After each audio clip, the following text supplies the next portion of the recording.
Celebrities who once praised Meghan began going quiet. Others became distant, and some, shockingly, didn't even bother hiding their reactions anymore. Not in private conversations, not in leaked emails, but on live television right in front of millions. Today, we're counting down 10 celebrities who openly disrespected Meghan Markle on live TV, through words, body language, sarcasm, silence, and moments that cameras caught but headlines tried to ignore. And trust me, Number 3 made the studio go painfully quiet. Let's begin. Number 10. Wendy Williams. Wendy Williams has never been subtle, but with Meghan Markle, her delivery turned sharper, colder, and unmistakably dismissive on live television. On The Wendy Williams Show, she mocked Meghan's royal ambitions, questioned her respect for tradition, and laughed at claims of being silenced. But her, there's something about her. You know what I'm saying? But Meghan Markle, yes. Nobody feels sorry for you. You knew what you were signing up for, girl. Eye rolls accompanied any mention of protocol. Wendy even suggested Meghan was performing a role she never truly earned. This was not playful gossip meant for laughs. It was televised skepticism delivered with confidence. Wendy did not shout or rage. She smirked. In daytime television, that kind of mockery lands harder than direct insults for most viewers. Number 9. Sharon Osborne. Sharon Osbourne's clash with Meghan became one of daytime television's most uncomfortable moments, unfolding live without warning. While defending criticism on The Talk, Sharon openly questioned Meghan's credibility instead of offering sympathy. Did I agree with what he said? No. Everybody goes, if you support him, then you must be racist. I feel because even he's racist. Like, I'm about to be put in the electric chair because I have a friend who many people think is a racist, so that makes me a racist. Her tone stayed firm, her posture defensive, and her message unmistakable. Something did not add up. The reaction was immediate and explosive.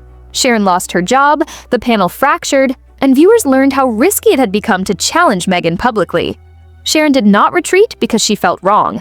She retreated because live television, sponsors, and networks clearly chose sides. That moment still divides audiences today worldwide. Number 8. Jeremy Clarkson. Jeremy Clarkson never whispered his disdain. He broadcast it loudly across British television screens. On multiple programs, Clarkson ridiculed Meghan's behavior, calling it rehearsed, manufactured, and unmistakably Hollywood-trained. His remarks were not polite, cautious, or accidental in delivery. Clarkson framed Meghan as someone acting royal rather than truly being royal. The backlash arrived immediately, fierce and unforgiving. Yet Clarkson apologized only for his phrasing, not his belief. Viewers noticed that distinction instantly. When someone corrects their tone but not their meaning, the criticism remains clear, sharp, and impossible to ignore for audiences watching the controversy unfold live on television. Number 7. Whoopi Goldberg. Whoopi Goldberg surprised viewers by taking a quieter, more cutting approach during discussions about Meghan Markle. On The View, while other hosts defended Meghan passionately, Whoopi questioned expectations instead of emotions. She reminded the panel that royal life involves rules, restraint, and obligations unfamiliar to Hollywood culture. Is it a bad look for Meghan to still refer to herself as a royal? Her tone was calm, not angry, yet unmistakably dismissive. That restraint carried weight. Rather than denying Meghan's feelings, Whoopi challenged the assumption that privilege should come without limits.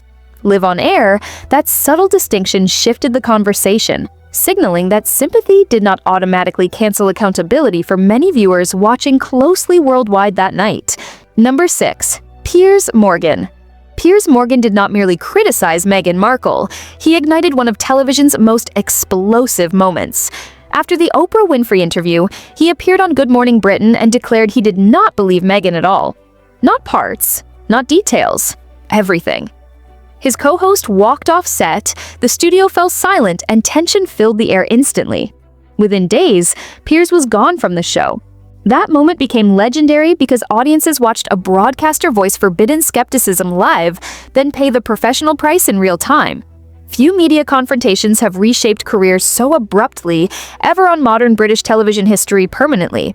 Before we move on to the top 5, if you enjoy deep dives into royal moments, media reactions, and what really happens on live TV, subscribe to the channel and like this video. Here, we don't follow headlines. We break down the moments behind them. Now, let's continue.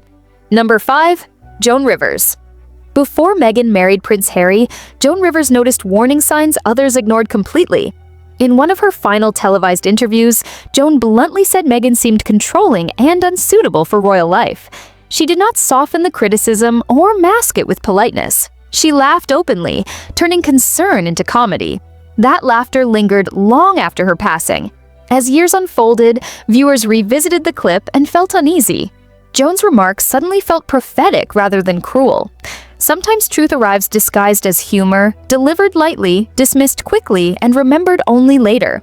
Time revealed the punchline was never funny when reality finally caught up. Number 4. Bethany Frankel. Bethany Frankel never shouted or attacked Meghan directly on television.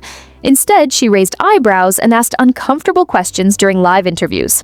Bethany wondered why someone with wealth, global status, and massive influence continued framing herself as powerless. She described the narrative as confusing, strategic, and ultimately a branding issue. In Hollywood, that language cuts deep. Bethany was not questioning Meghan's emotions. She was questioning presentation, positioning, and intent. And then the wheels came off, and she has every right to be unhappy about her life in any capacity. You can't count other people's money, and you also can't assign value to their pain. By framing the discussion as image management rather than victimhood, she shifted perception instantly. Celebrity culture runs on credibility.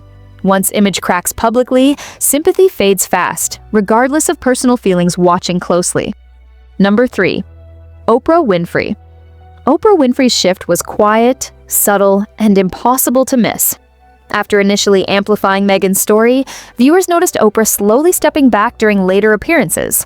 There were no follow-up specials, no renewed advocacy, and no emotional reinforcement. In one live television moment, Oprah visibly hesitated when Meghan's claims resurfaced. That pause carried weight.